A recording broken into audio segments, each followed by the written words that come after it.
নমস্কার বন্ধুরা, পিঙ্কি কিচেনে সবাইকে স্বাগত। আজ আমি তোমাদের রসুন দিয়ে পোস্ত করে দেখাবো। এখানে আমি দেখো একটা বড় রসুনকে ছাড়িয়ে রেখে দিয়েছি কোয়াগুলো বের করে, আর একদিকে বাটিতে পোস্ত নিয়ে নিয়েছি।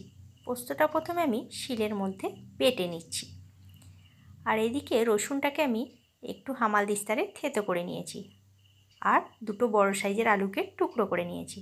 একদিকে একটা কড়াই বসিয়ে দিয়েছি, কড়াইয়ের মধ্যে দিয়ে দিয়েছি সামান্য পরিমাণে সরিষার তেল। তেলের মধ্যে দিয়ে দিয়েছি 1 চামচ কালো জিরে আর থেতো করা রসুনটা। ফোড়নটা কয়েক সেকেন্ডের জন্য নাড়াচাড়া করে ভেজে নিতে হবে।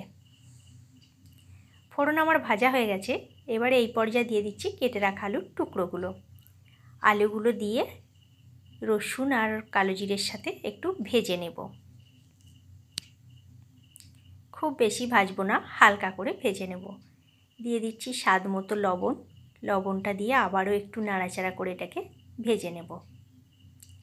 পোস্ত তো তোমরা অনেকভাবেই খেয়েছো বন্ধুরা, এইভাবে রসুন দিয়ে একবার খেয়ে দেখো, অসাধারণ লাগবে।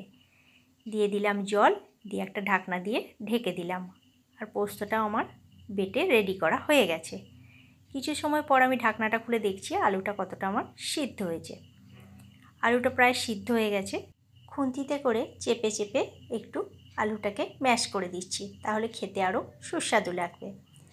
এবারে বেটে রাখা পোস্তটা এর মধ্যে আমি দিয়ে দিলাম।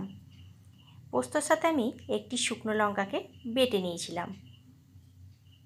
এখানে অন্য কোনো লঙ্কার ব্যবহার করছি না, তোমরা চাইলে কাঁচা লঙ্কা চিড়ে দিতে পারো। আমি এখানে আর লঙ্কা ব্যবহার করলাম না। এবারে খুব ভালো করে খুন্তিতে করে একটু নাড়াচাড়া করে নিচ্ছি। পোস্তটা আমার রেডি হয়ে গেছে। নামাবার সময় দিয়ে দিচ্ছি আমি 1 চামচ মতো সরিষার তেল। তেলটা দিলে খেতে খুব ভালো লাগে।